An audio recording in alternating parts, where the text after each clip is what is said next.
Hi, everybody, and welcome to Everyday Hockey. Hey, Greg. Dale, How's the weather? How's the weather on your side of the country? warmer than you. We got lots of snow, but I guess you're getting a snowstorm. Yeah, we've got Olympic-style weather that's back in Alberta. It's a nice blizzard that's settled in today, and I'm actually quite happy because all of our snow melted over about the last couple of weeks. It was so warm, and looking forward to a good spring runoff. The old farm boy in me is really happy, even though I only Okay. lived on a farm for 3 years. Okay. Good news because you can stay inside and watch the Olympics, which I think is basically the topic of our conversation again today. Last week we talked to my daughter Erica, and she had an experience where she actually went to Milan. So we live vicariously through that, and she was cheering for teammates of hers that are playing on a variety of teams. But it looks like we're into sort of the same old again, eh? Team Canada and the USA playing on Thursday for gold and silver. I guess there were comments from the Swiss captain yesterday who mentioned that Team Canada looked shaky and very beatable. And Mm-hmm. and I mean, yeah, it's kind of obvious there. But I got to tell you, with that group and especially Poulin, the Americans could choke. It's true. It's true. The Americans are looking pretty strong. Team Canada is looking a little bit weak, but sometimes that's what happens when Canada has their back up against the wall. They come through. So who knows what could happen, right? We know we're coming home with at least a gold or a silver medal, and I know there's that old thing where you don't play for silver, you lose gold, Yeah, that's right. That's which is right. unfortunate because I mean silver medal. I mean that's I- Silver medal's amazing, and yeah, it's interesting too because I think on that game, if Canada scores early, it's a hmm it's game on because the U.S. hasn't given up a goal in the Olympics tournament. hmm hmm So they, yeah, they've looked amazingly dominant. Like they've looked dominant. But I know just reading about some of the politics of it, it sounds like there's a few younger Canadian ladies that aren't there. So hmm they have to Yeah, restock the pool.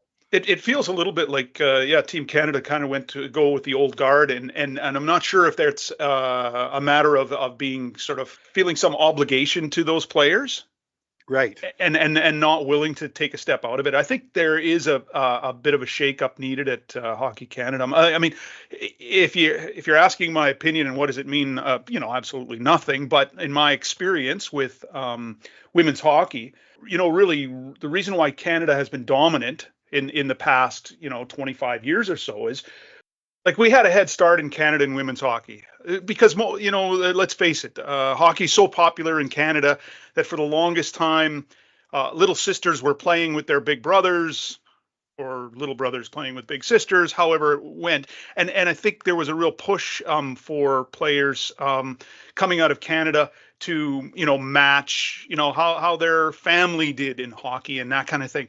And so then we had a bit of an advantage that way. I mean, Wickenheiser, if you look at that, I mean, she was, fabulously successful, amazing player. In 2003, you remember when she went and played in Finland? Yeah, wasn't she playing for the on the men's team? The Yeah, men's she was team there? playing. Yeah.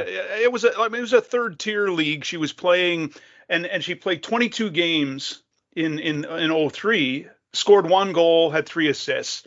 She was breaking new ground. Now, I mean, let's face it, it's not going to be a situation where there's a crossover and you start getting mixed leagues. I just don't think that's ever going to happen. But the way the game has come along, other teams, other countries have become more efficient at developing their players.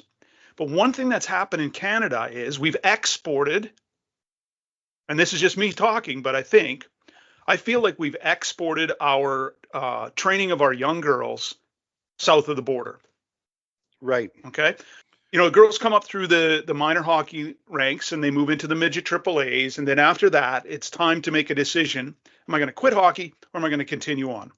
And for so many girls, they've been pumped full of this thing about, oh my God, NCAA, oh, that's the best hockey in the world, and it's true. I can't argue with that. It is a faster and more skillful brand of hockey, but mostly because of money.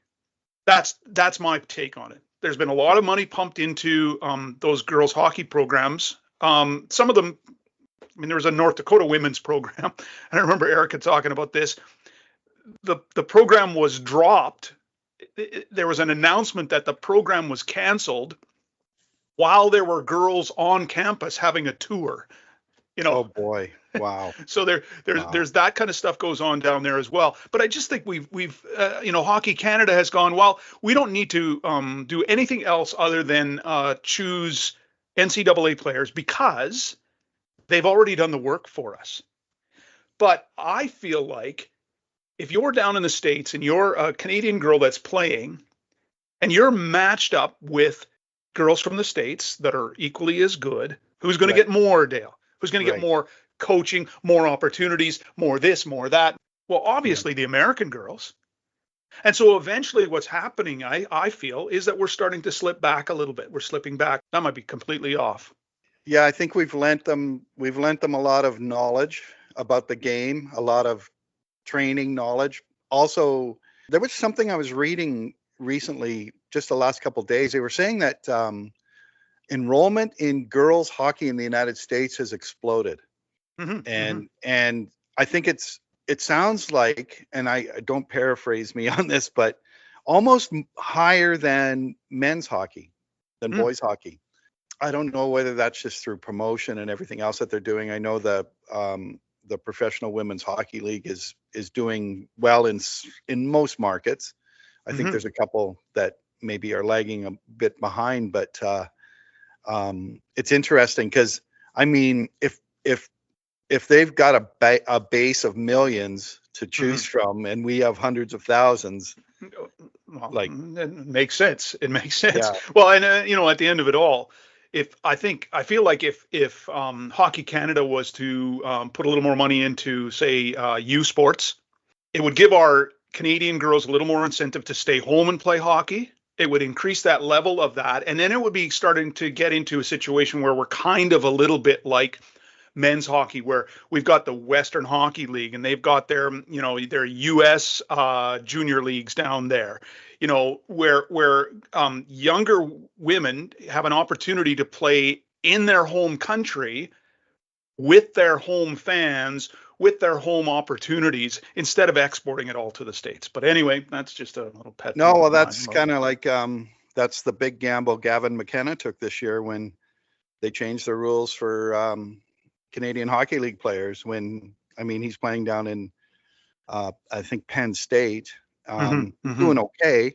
He's doing okay, but I think because he's playing against older competition and so forth, his numbers aren't as good. And now there's questions about whether he's going to be the number one draft pick in the NHL. So, well, it doesn't help either when you're getting in trouble outside the rink too. So. Yeah, I think he stood up for his mom because I think some guy heckled his mom or something. So I think he. It's probably one of those "your mama" jokes or something. Yeah, like I think he that. dropped him with a right or something, and who knows. Okay. Kind of reminds me of the old bar fights outside of the Brunswick Hotel in Vermilion.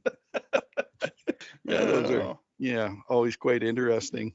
It's something that when we're talking about the United States, especially their growth of hockey, something that's kind of bothered me on the men's side has been the bravado of the United States. And I don't know if you saw the television commercial that NBC had a promo with John Hamm, the actor John Hamm, who's a big hockey fan.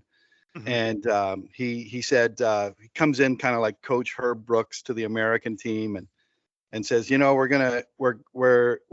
come all the way to Milan and we're going to be coming home to bring back the biggest prize of all. And Jack Eichel goes, Canadian tears. And I'm thinking, yeah, Jack, sure. Okay. And then you want to go? Yeah. And then I'm thinking, wow, that's great, Jack. I hope the Canadian team is using this. I hope John Cooper is using this. The other thing is, was the Tkachuk brothers, who are trying to become the Kelsey brothers of the NHL of hockey, and the comments that Matthew Tkachuk made to Leon Draisaitl after the U.S. had, I think it was close to the end of the game or at the end of the game, and Matthew Tkachuk knew that the microphones were close by and skates over and goes, "Always the bridesmaid, Leon. Hey, always the bridesmaid." And it's like, wow, good sportsmanship there. And my biggest thing about those guys is, especially Matthew, most entitled hockey player in history. Father, his dad never won anything. Walked away with like 70 or 80 million dollars in career earnings. Yeah. And then Matthew got to play in the OHL in London. Mm-hmm, mm-hmm. I mean, he was good. There's no doubt. Mm-hmm. And he's a good player. Yeah. Both of them are good. But yeah, it's like, wow. This is the thing that bothers me. This is the thing that worries me about hockey. Watching hockey all my life, if the U.S. wins and the Tkachuks go on, they're going to be on all the big talk shows and all the publicity. Hockey is going to turn from a good gourmet meal into fast food. It's going to get Americanized, and it's going to be bravado, and it's going to be what you got in the White House. So that worries me a little bit, that the popularity of it could go, and it could go in that direction. Like, I just hope it doesn't. It's always been, even though there's hockey fights and everything else, and I know there's trash talk on the ice, but it's always had a bit of a more gentlemanly slant to it. I mean, they shake hands after the Stanley Cup, after series are over, they shake hands at the Olympics. I like the formality of that. And, it's like, I don't want to see it go downhill, and it has that possibility. Well, yeah, I mean, if we're not careful, it could end up going the way of curling. Like we're watching, that stuff in curling now. My gosh, Dale. Okay, so we'll take a step away from the hockey for a moment and talk about curling. So you've obviously heard the whole Fingergate thing going on. And I kind of had to laugh at that, because when I heard what had happened, okay, so Rasmus from Sweden, says to Mark Kennedy, "Hey, you're touching the rock," and Mark Kennedy and I sort of, I've got this queued up for you here. Now, of course, I've taken out just blanked all the swears, Dale. I blanked all the swears out because this is a family show. So, I mean, here's a clip. I'll tee it up by saying, Mark Kennedy says, "Hey, Rasmus." Blank. I blanked out all the swears. Yeah. Yeah. But yeah. And I read a thing about this, and what they're saying is, this guy says, and is a guy from Canada who's like an expert in curling and all that kind of thing. And he says a curling rock is 45 pounds of granite. When you let that go from the before the hog line, you let go of the handle and you're spinning it down the ice. Yeah. Touching it, brushing it with a finger, like just touching the rock just a tiny little bit. Yeah. That has zero impact on the rock. And he said, if you're a player who needs to redirect the rock with one finger after you've let it go, forget it. So at the end of it all, what is it? Well, it's an attempt to rattle the opposition, I think. I think that's all it is. I was following it on Twitter, which is probably a mistake. Yeah. And there was varying reports, but it looked like somebody had posted that it was within the rules of curling that you can touch the rock before it hits before you hit the hog line. Hog line, yeah. And I think they were saying that it was after the hog line or something like that. And it wasn't, because it was clear he hit it before the hog line. He touched it. But I mean, the rock was halfway on the hog line, so I guess is that the problem? No, or whatever. So anyway, well, the result, of course, was some very hockey-like language, and so we appreciate Mark Kennedy standing up for Canada, and it's like that whole thing. Canadians are polite and nice, until they're not. Well, it made me think when I saw Kennedy do that. I'm like, I wonder if he played hockey. I'm sure he did. Yeah. Well, you know what, Dale? That actually leads me to a couple of things that I've done a bit of research on.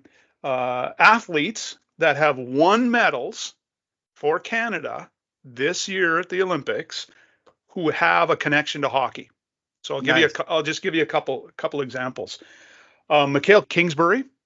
It's good to be the king. He's a moguls guy. Have you seen him do his thing? I mean, coming down through those moguls, and then doing flips and stuff like that. Just phenomenal. Like, what an athlete! And this is a guy who I think he darn near broke his neck not that long ago. And his connection to hockey that I found in his bio was his outside interests enjoys playing hockey and golf as well as surfing and skateboarding. So here's a guy who also plays hockey, but multi-sport guy. Yeah. So just a really overall good athlete. Now here's another one for you. Courtney Sarot, 1,000-meter silver medalist, speed skater. So a really great athlete as well. And her father, Yves Sarot, played in the NHL. Wow. Okay. So he started. He played in Montreal. Okay. He's a Quebecer. He started his career in the JHL. Played 106 games in the NHL for 6 different teams.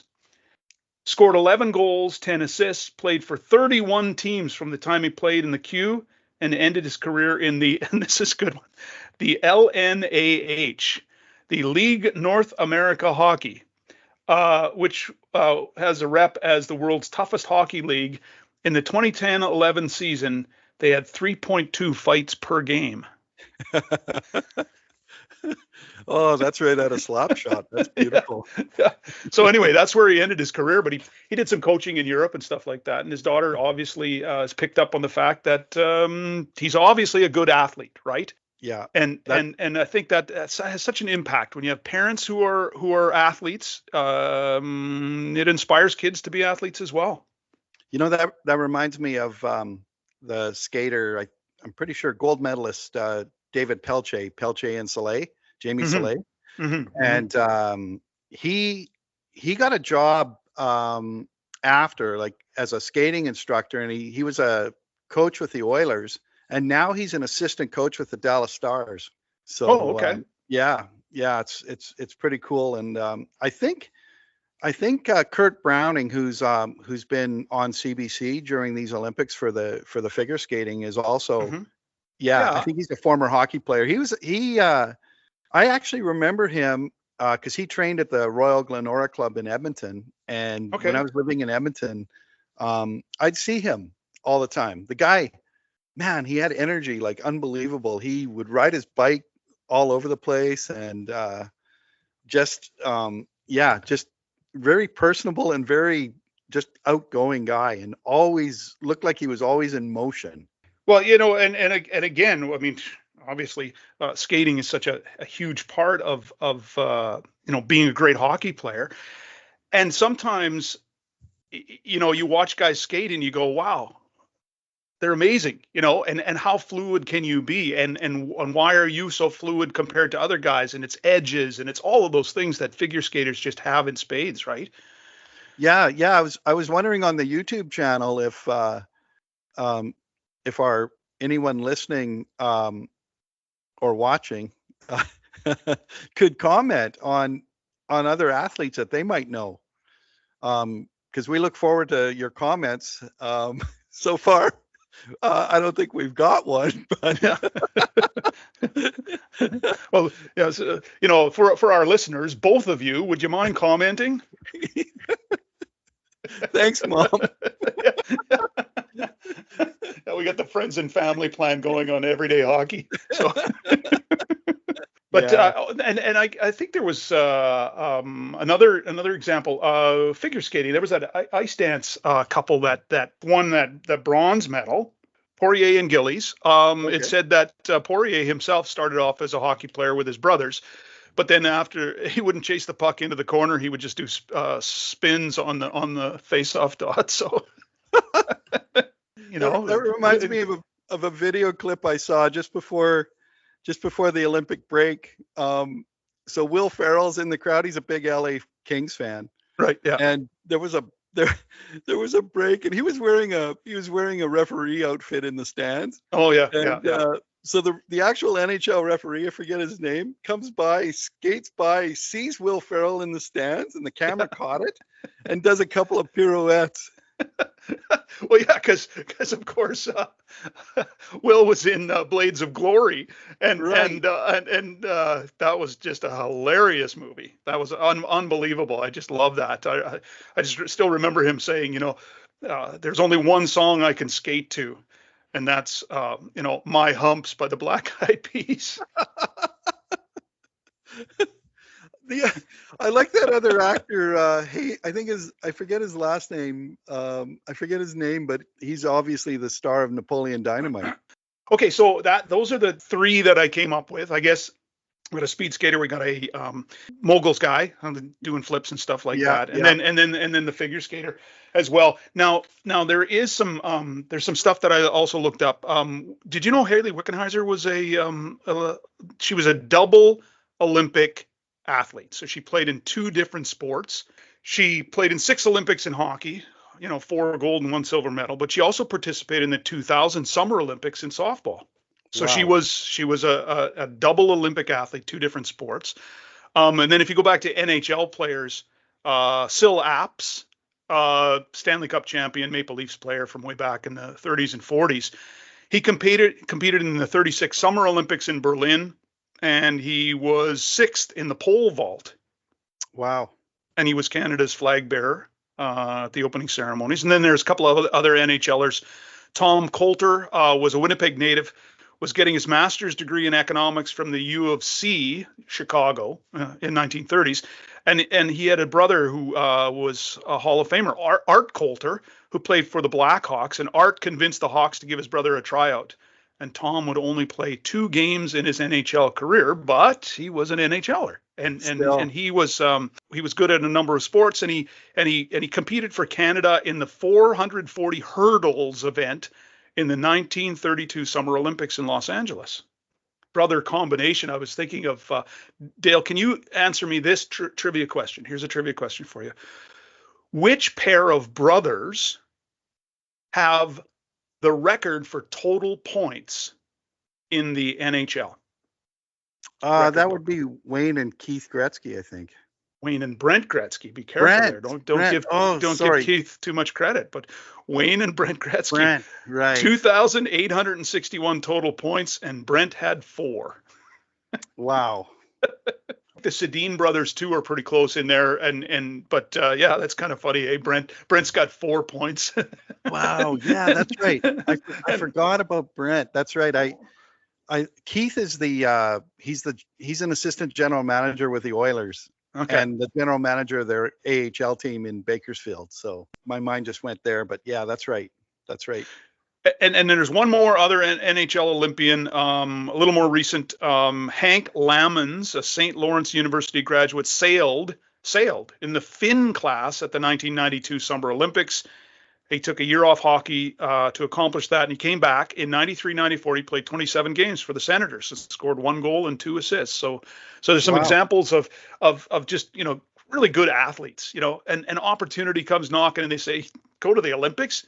Hell yeah. Let's do this. So wow, that's cool. That's cool. Got a couple of big games coming up. What's your take? What's your take, Dale? We've got well, right now, actually, the last I checked, it was 0-0 between Denmark and the Czech Republic, Czechia. And the winner of that plays Team Canada in the quarterfinals. Well, I don't know. That's going to be a tough matchup for Canada because Denmark beat Canada last year at the World Championships, and Sid was on that team last year, and I think Celebrini was on that team, if I'm not mistaken. And I think also Binnington played goal. So and then Czechia is a good team. They're a good team, and if I think Dostal is their goalie, he's from Anaheim, and I know he shuts down the Oilers regularly. Like he loves to play against McDavid and Draisaitl and the Oilers' firepower, and he's robbed those guys many times. So Right.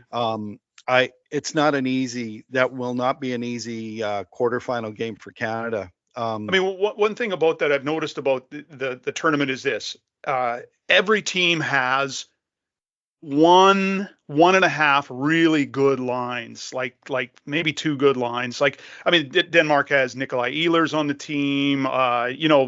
There's lots of teams that have really good players on them, but Canada just has such depth, such depth. Yeah. All four lines are full of guys who can do such amazing things with the puck. And again, it's hockey. Anything could happen. You stay close to a team and get into take them to overtime and sneak one in. Who knows? Who knows? Well, that's right. Like, the U.S. game the other day against Denmark, where Jeremy Swayman was in net and he let the puck in from the red line. Found out that he's colorblind. Jeremy Swayman. Okay. One thing they've done, teams complained about the darkness of the boards just because of the Olympic logos on the sides. And so I haven't seen any of the games today, but I'm really curious what if they're just going with straight typical white boards that you used to see back in the old NHL in the 70s and 80s. And which of course is great because I mean you're able to pick the puck up off the boards like that.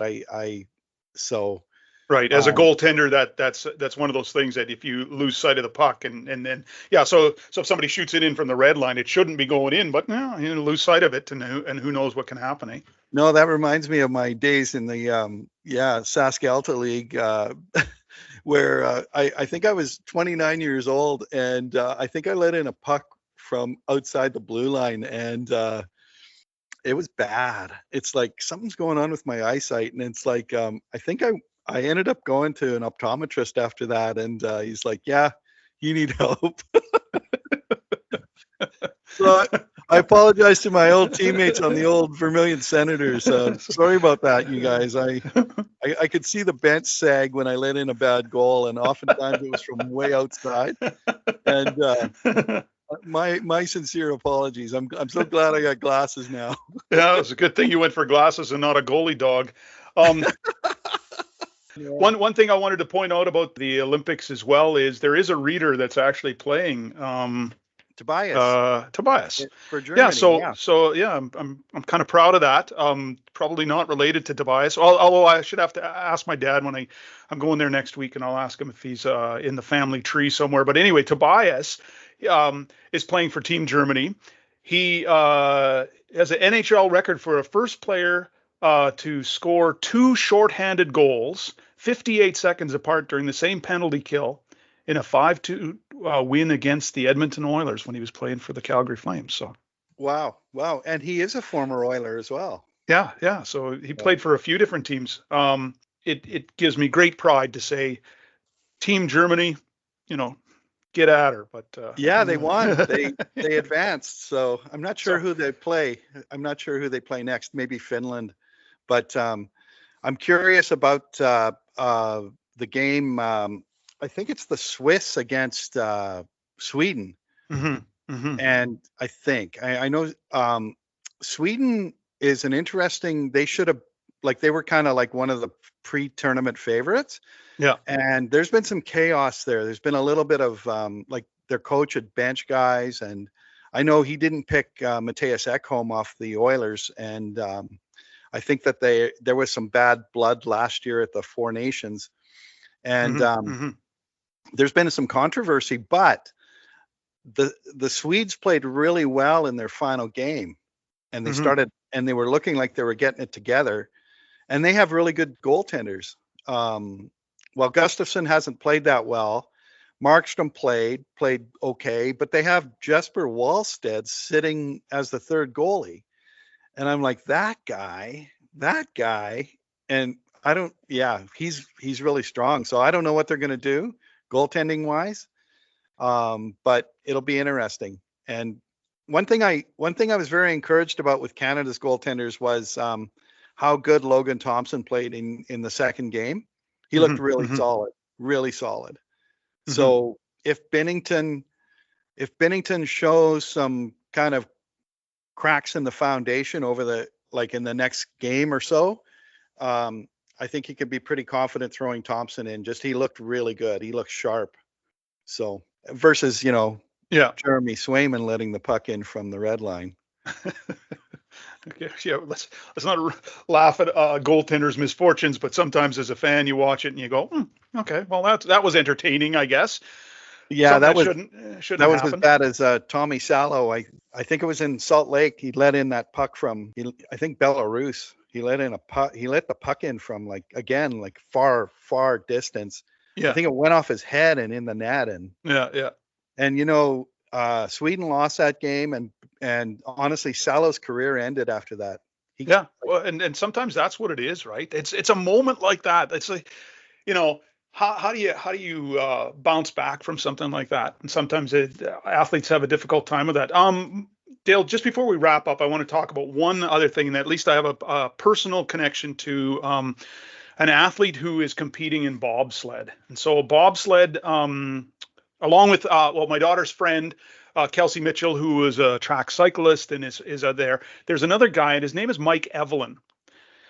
So I don't know if you've heard about Mike Evelyn, but Mike Evelyn is a massive beast of a guy. He's 6'3", 235 pounds. And so he played hockey actually with my son. So he played at Dalhousie University. He played 5 years, and had 22 points over those 5 years. So not a massive goal scorer or anything like that, but a big guy. And Andrew talked about him being such a great athlete and just one of those freak of nature guys. Like you look at him, you go like, whoa, yeah, what happened to you? Yeah. Just genetically, just a massive guy.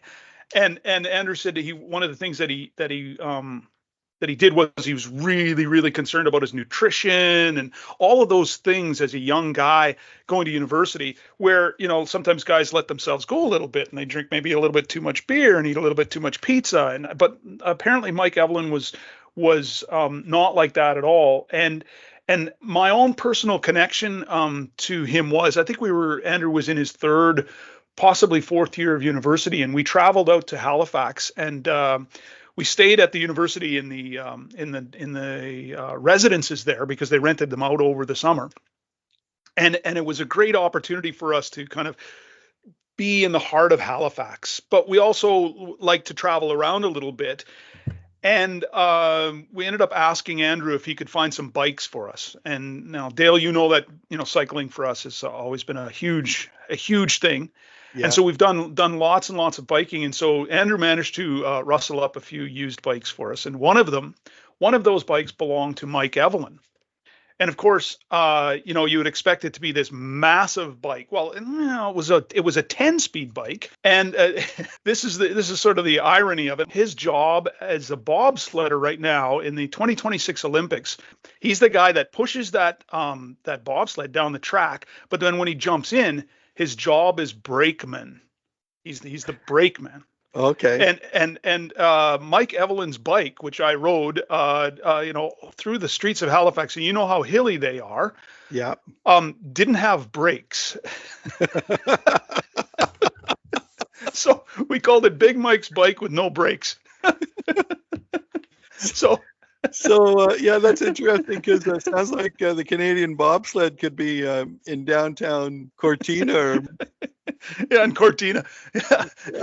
So he's used to riding with no brakes. But anyway, I'm sure he got a love for speed out of it, and I think you got to be a little bit of a speed freak in order to do bobsled anyway. So that's my story. Mike Evelyn, go, Team Canada bobsled, and hope Big Mike gets through with a medal or at least a great experience. Absolutely. That's awesome.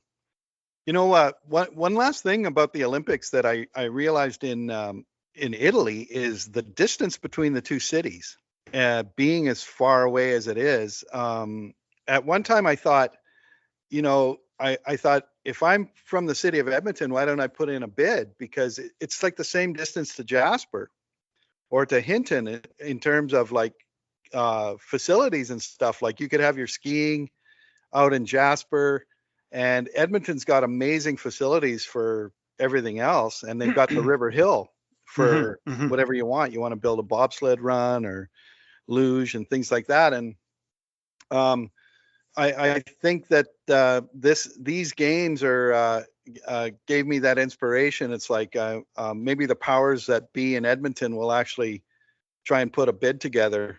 Well, yeah, the distance I think is all a part of trying to save a bit of money on the games, because you can't build a new facility for everything, right? And so they were able to use existing facilities way out in Cortina. Like there's about, apparently, according to Erica, was about a 9-hour train ride from Milan. Wow, So wow, they're a long way apart. that is They're a really long way far. apart. Yeah. Yeah, So yeah, maybe you want to do a combination Whistler Edmonton. yeah, yeah, yeah, or Lake Louise. Lake Louise. Okay. But then that would All make right. sense to go to Calgary. So, yeah. Okay. Well, thanks everybody for listening to Everyday Hockey. Dale and I droning on about all sorts of things for family and friends. And of course, if you get an opportunity, hit subscribe. Tell your friends and family, and their friends and family, and their friends and family. And pretty soon we'd have 10 to 15 listeners. So thanks very much, Dale. Yeah, no, thank you. And we've been approached about a sponsorship, so we're looking forward to next episode, putting that together as well. So shout out to Angus for that, and yeah, awesome. And you know what, everybody, thanks for listening, and thanks. Received a few really nice comments, and that's very encouraging to us, and we really appreciate it. Have a good one. Thanks, everybody.